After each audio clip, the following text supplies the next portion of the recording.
Senandung Azalea, episode 53, Keheningan yang Mengganggu. Ceraikan saya, Aska. Kalimat yang tertahan itu akhirnya keluar juga dari bibirku. Meski suaraku terdengar lirih, meski jantungku berdegup kencang, aku lega telah mengucapkannya. Aku tidak tahu perceraian adalah hal yang benar-benar aku inginkan atau tidak. Tetapi kurasa aku memang harus mengakhiri semuanya. Jika Aska memang masih menginginkan Ilona, jika mereka memang sangat ingin bersama, maka aku akan memberikan jalan. Kulihat Aska terdiam. Sejak tadi ia seperti ingin mengatakan sesuatu, namun tak sepatah kata pun terucap dari bibirnya. Kini kami berduanya saling berdiam diri, saling menatap dengan emosi tak terbaca yang terendap di sudut mata. Keheningan yang menusuk dan dingin yang membalut suasana benar-benar menyiksa. I was about to say that I want to. Saya baru saja ingin mengatakan bahwa saya ingin mempertahankan pernikahan kita. Suara Aska terdengar bergetar. Aska kembali terdiam sambil memandangiku, lantas melanjutkan. Azalea, saya minta maaf untuk semua kesalahan yang saya lakukan selama ini. Saya minta maaf untuk semuanya. Kamu ingin mempertahankan pernikahan kita, tapi juga ingin mempertahankan Ilona? Aska menggeleng. Saya akan melepaskan Ilona. Saya akan menjadikanmu satu-satunya. Ia berjalan mendekatiku dan berkata, tolong beri saya kesempatan. Kemana saja kamu selama ini? Aku menatap matanya.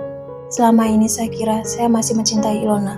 Selama ini saya pikir kita tidak perlu berkomitmen karena kita tidak saling mencintai. Tapi saya sudah menyadari semua kesalahan saya, Azalea.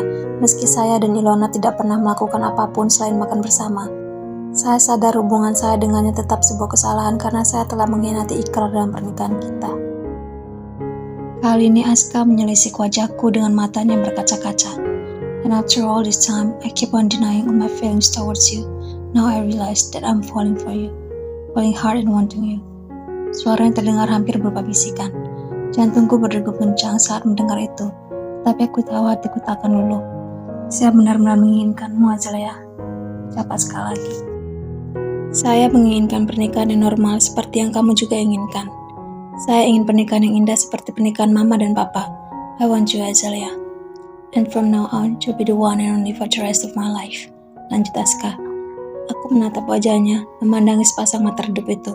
Sambil menahan air mata yang mendesak-desak ingin keluar, aku berucap, It's too late, Aska. I've decided to leave you. Kita akan bercerai, lanjutku. Sesegera mungkin kita ke rumah Mama dan Papa untuk mengatakan semua pada mereka. Aska menggeleng. I don't want divorce. Please give me a chance, Azalea. Aku berbalik dan berusaha tak memedulikan Aska lagi, meski ia mengikuti langkahku dan kembali memohon. Percepat langkah menuju kamar, namun baru saja aku akan mencapai pintu, aku terhuyung.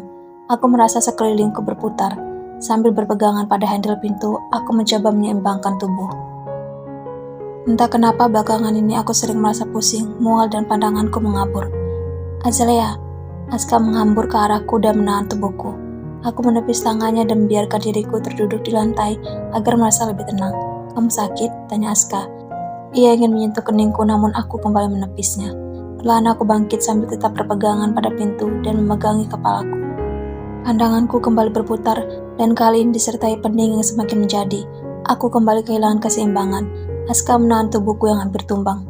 Lepaskan saya, Aska, pintaku. Kamu boleh membenci saya, tapi saya tidak akan membiarkanmu kesakitan seperti ini. Aska menggendong tubuhku ke kamar. Setelah beberapa kali aku terhuyung dengan pandangan berputar dan aku mulai demam disertai mual muntah, Aska membawaku ke rumah sakit. Dokter mengatakan bahwa apa yang aku alami adalah vertigo. Sejauh ini dokter mengatakan penyebabnya adalah migrain dan kemungkinan pemicunya adalah pikiran. Namun, bisa saja nantinya akan dilakukan CT scan atau MRI untuk pemeriksaan lebih lanjut untuk mengetahui apakah ada kemungkinan penyakit seperti neuroma akustik jika ditemukan adanya indikasi. Vertigo adalah sebuah gejala, bukan penyakit. Semua keterangan dokter itu kudapat dari Aska. Aku ingin mengetahui semuanya, tanpa ada yang ditutupi. Kuharap semuanya baik-baik saja dan vertigo yang kualami memang hanya karena migrain, bukan gejala dari penyakit serius. Aku memang sering migrain belakangan ini. Seingatku aku juga pernah mengalami vertigo sebelumnya, saat menjelang ujian nasional SMA dulu dan hari-hari setelah kepergian ayah dan ibuku. Tak kusangka vertigoku bisa kembali kambuh. Saat ini aku sudah berada di ruang rawat inap. Dokter telah meresepkan obat-obatan untukku. Bagaimana sih kamu menjaga istri, Aska? Pamer Burianti. Kedua mertuaku langsung datang begitu mengetahui bahwa aku berada di rumah sakit. Mereka sangat terkejut karena selama ini aku sangat jarang jatuh sakit. Aku bisa melihat kekhawatiran di wajah mereka dan itu membuatku sedih. Aska yang duduk di sampingku hanya diam mendengar omelan Bu Rianti. Meskipun kamu sibuk sama pekerjaanmu, kamu tetap harus memperhatikan istrimu. Bisa-bisanya kamu tidak tahu riwayat kesehatan istrimu sendiri, lanjut Bu Rianti lagi. Dan dokter bilang tadi salah satu pemicunya adalah pikiran. Kenapa bisa banyak pikiran istrimu, Aska? Bu Rianti kembali mengomel. Mertuaku itu kembali memandangiku dan Aska bergantian lalu bertanya, sebenarnya apa yang terjadi di antara kalian? Aku dan Aska terdiam, memilih tak menjawab. Aku menundukkan pandangan. Sudah, Ma. Pak Raditya menengahi. Nanti Azalea malah makin banyak pikiran. Dia butuh istirahat dan ketenangan saat ini. Maafkan Mama, Nak. Bu Rianti menggenggam tanganku seperti merasa bersalah karena telah bersuara keras tadi. Aku mengangguk untuk menenangkan mama mertuaku itu. Kasih tahu anakmu itu, Pak, ujar Bu Rianti. Maafkan saya, Ma, Pa. Aska akhirnya membuka suara. Minta maaf pada istrimu, sahut Pak Raditya. Aska mengangguk. Pak Raditya dan Bu Rianti pulang saat waktu kunjung berakhir. Sepeninggalan mereka, Aska kembali duduk di sampingku seperti tadi. Kualihkan pandangan darinya.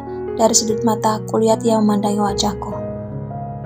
Keheningan yang mengganggu, yang selama ini selalu aku benci, kini kembali menyelimuti kami.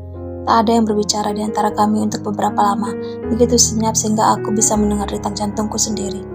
Maafkan saya, Azalea. Suara Aska memecah keheningan antara kami. Entah sudah keberapa kali dia meminta maaf.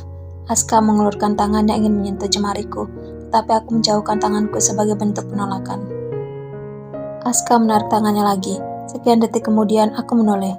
Aska menutupi wajahnya dengan kedua tangan. Lengannya bertopang di sisi tempat tidur. Kulihat baunya bergetar. Apakah ia sedang menahan tangis? Sejenak aku memandanginya, lalu aku memilih mengalihkan pandangan untuk menenangkan perasaanku yang tak menentu. Dadaku terasa sesak menahan air mata, hingga akhirnya setetes air mata kubiarkan lolos ke pipiku.